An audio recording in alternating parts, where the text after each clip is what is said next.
ಚಿಕ್ಕೋಡಿಯಲ್ಲಿ ಕಬ್ಬು ಬೆಳೆಗಾರರ ಹೋರಾಟ ಇನ್ನು ಡಿಸಿ ಚರ್ಚೆಯನ್ನ ನಡೆಸ್ತಾ ಇದ್ದು ಇನ್ನು ಅಂತಿಮವಾಗಿಲ್ಲ.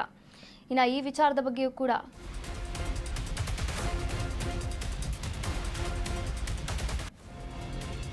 ಚಿಕ್ಕೋಡಿಯಲ್ಲಿ ಕಬ್ಬು ಬೆಳೆಗಾರರ ಹೋರಾಟ ಡಿಸಿ ಚರ್ಚೆಯನ್ನ ನಡೆಸ್ತಾ ಇದ್ದು ಇನ್ನೂ ಕೂಡ ಅಂತಿಮವಾಗಿಲ್ಲ. ಬೇಗ ನಿರ್ಣಯ ಮಾಡುವಂತೆ ಸೂಚನೆಯನ್ನ ನೀಡಿದ್ದೇನೆ. ಮಿನಿಸ್ಟರ್ ಸಚಿವ ಸತೀಶ್ ಜಾರಕಿಹೊಳಿ ಹೇಳಿಕೆಯನ್ನ ಕೂಡ ನೀಡಿದ್ದಾರೆ. ಸರ್ಕಾರದ ಗಮನವನ್ನ ಸೆಳೆಯೋಕೆ ರೈತರು ಹೋರಾಟವನ್ನ ಕೂಡ ನಡೆಸ್ತಾ ಇದ್ದಾರೆ. ಸರ್ಕಾರ ಇದೆ ನೋಡೋಣ ಅಂತ ಸಚಿವ ಸತೀಶ್ ಜಾರಕಿಹೊಳಿ ಅವರು ಕೂಡ ಹೇಳಿರುವಂಥದ್ದು.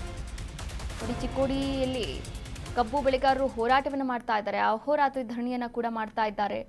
ಡಿಸಿ ಚರ್ಚೆಯನ್ನ ಕೂಡ ನಡೆಸ್ತಾ ಇದ್ದಾರಂತೆ. ಈ ಬಗ್ಗೆ ಸತೀಶ್ ಜಾರಕಿಹೊಳಿ ಅವರು ಕೂಡ ಹೇಳಿಕೆಯನ್ನ ನೀಡಿದ್ದಾರೆ. ನೋಡ್ಕೊಂಡು ಬರೋಣ. ರೈತರ ಕಬ್ಬಿನ ಬೆಲೆ ಹೆಚ್ಚಿಗೆ ಕಳೆದ 4-5 ದಿವಸಗಳಿಂದ ಪ್ರತಿಭಟನೆ ಮಾಡ್ತಿದ್ದಾರೆ. ಕಾರ್ಖಾನೆ ಪರವಾಗಿ ಡಿಸಿ ಅವರಿಗೆ ಹೇಳಿದ್ದೀವಿ, ಹೋಗಿ ಅವ್ರ ಜೊತೆ ಮಾತುಕತೆ ಮಾಡಿ ಮುಗಿಸ್ಲಿಕ್ಕೆ ಪ್ರಯತ್ನ ಮಾಡಿ ಅಂತ ಹೇಳಿದ್ದೀವಿ. ಸೊ ಅವ್ರ ಜೊತೆ ಡಿಸ್ಕಷನ್ ನಡೀತಾ ಇದೆ. ಸೊ ಇನ್ನೂ ಅಂತಿಮ ಆಗಿಲ್ಲ. ಅಂತಿಮ ಆದ್ಮೇಲೆ ಅದ್ರ ಬಗ್ಗೆ ಏನಾದ್ರು ನಿರ್ಣಯ ಮಾಡಲಿಕ್ಕೆ ಸಾಧ್ಯ ಆಗ್ತದೆ. ಅವ್ರಿಗೆ ಜಾಸ್ತಿ ಕಬ್ಬು ಬೆಲೆಗೆ ಸರ್ಕಾರದ ಗಮನ ಸೆಳಲಿಕ್ಕೆ ಅವರ ನೋಡೋಣ, ಕಾದು ನೋಡೋಣ ಡಿಸಿ ಅವರು ಏನು ಮಾತುಕತೆ ಆಗುತ್ತೆ. ಅದಾದ್ಮೇಲೆ ಸರ್ಕಾರ ಇದೆ ಅದ್ರ ಮೇಲೆ. ಕಬ್ಬು ಬೆಳೆಗಾರರ ಪ್ರತಿಭಟನೆಗೆ ಕೃಷಿ ಮಾರುಕಟ್ಟೆಯ ಸಚಿವ ಶಿವಾನಂದ ಪಾಟೀಲ್ ಕೂಡ ರಿಯಾಕ್ಟ್ ಮಾಡಿದ್ದಾರೆ.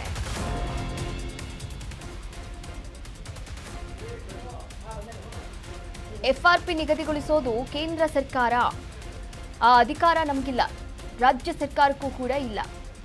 ಕಬ್ಬು ಬೆಳೆಗಾರರ ಪ್ರತಿಭಟನೆಗೆ ಸಚಿವ ರಿಯಾಕ್ಷನ್ ಕೊಟ್ಟಿದ್ದಾರೆ. ಕೃಷಿ ಮಾರುಕಟ್ಟೆಯ ಸಚಿವ ಶಿವಾನಂದ ಪಾಟೀಲ್ ಹೇಳಿಕೆಯನ್ನ ನೀಡಿದ್ದಾರೆ. ರಿಕವರಿ ಹೆಚ್ಚಿರುವ ಕಾರ್ಖಾನೆಯನ್ನ ಕೊಡಿಸುವಂತಹ ಚರ್ಚೆಯನ್ನ ಕೂಡ ಮಾಡಿದ್ದಾರಂತೆ. 3,500 ರೂಪಾಯಿ ಕೊಡಿಸಬೇಕು ಅಂತ ನಿರ್ಣಾಯಕ ಹಂತವನ್ನ ತಲುಪಿದೆ ಈ ಒಂದು ಚರ್ಚೆ. ಈಗಾಗಲೇ ಇನ್ನೂ ಹೆಚ್ಚಿನ ಹಣವನ್ನ ಕೊಡಿಸಬೇಕು ಅನ್ನೋ ಬೇಡಿಕೆ ಕೂಡ ಇದೆ. ಇನ್ನೊಂದು ರೌಂಡು ಕಾರ್ಖಾನೆಯವರ ಜೊತೆ ಚರ್ಚೆಯನ್ನ ಕೂಡ ಮಾಡ್ತೀವಿ, ಅದು ಬೆಳಗಾವಿ ಬಾಗಲಕೋಟೆ ರೈತರಿಗೆ ಮಾತ್ರ ಸೀಮಿತವಾಗಿದೆ ಎನ್ನುವಂತಹ ಹೇಳಿಕೆಯನ್ನ ಕೂಡ ನೀಡಿರುವಂಥದ್ದು. ನೋಡಿ, ಕಬ್ಬು ಬೆಳೆಗಾರರು ಹೋರಾಟವನ್ನ ಕೂಡ ಮಾಡ್ತಾ ಇದ್ದಾರೆ. ಎಫ್ಆರ್ಪಿ ನಿಗದಿಗೊಳಿಸೋದು ಕೇಂದ್ರ ಸರ್ಕಾರ ಇರೋದು, ನಿಗದಿಗೊಳಿಸೋದು ಆ ಅಧಿಕಾರ ನಮಗಿಲ್ಲ ಅಂತ ಇಲ್ಲಿ ಶಿವಾನಂದ ಪಾಟೀಲ್ ಅವರು ಹೇಳಿಕೆಯನ್ನ ಕೂಡ ನೀಡಿದ್ದಾರೆ. ಹಾಗಾದ್ರೆ ಏನ್ ಮಾತನಾಡಿದ್ದಾರೆ ನೋಡ್ಕೊಂಡು ಬರೋಣ. ಬೆಳಗಾವಿ ಬಾಗಲಕೋಟೆ ಎಫ್ಆರ್ಪಿ ನಿಗದಿ ಮಾಡತಕ್ಕಂಥವ್ರು ಕೇಂದ್ರ ಸರ್ಕಾರ, ಅದು ನಮ್ಮಲ್ಲಿ ಅಧಿಕಾರ ಇಲ್ಲ. ಆದರೂ ಕೂಡ ನಾವು ಯಾವ ಕಾರ್ಖಾನೆಯಲ್ಲಿ ಹೆಚ್ಚಿಗೆ ರಿಕವರಿ ಇದೆ ಅವ್ರಿಗೆ ಹೆಚ್ಚಿಗೆ ಕೊಡಿಸ್ಬೇಕು ಅನ್ನುವಂಥ ಹಂತಕ್ಕೆ ಮಾತುಕತೆ ನಡೀತಾ ಇದೆ. ಡಿಸಿ ಮತ್ತು SP ಅವರು ಹೋಗಿ 3,200 ರೂಪಾಯಿ ಕೊಡಿಸ್ತಕ್ಕಂಥ ಒಂದು ನಿರ್ಣಯಕ್ಕೆ ಬಂದಿದ್ದಾರೆ.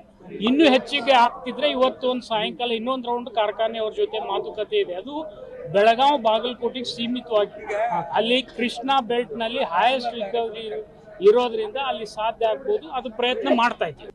ಎಫ್ಆರ್ಪಿ ನಿಗದಿ ಮಾಡತಕ್ಕಂಥವ್ರು ಕೇಂದ್ರ ಸರ್ಕಾರ,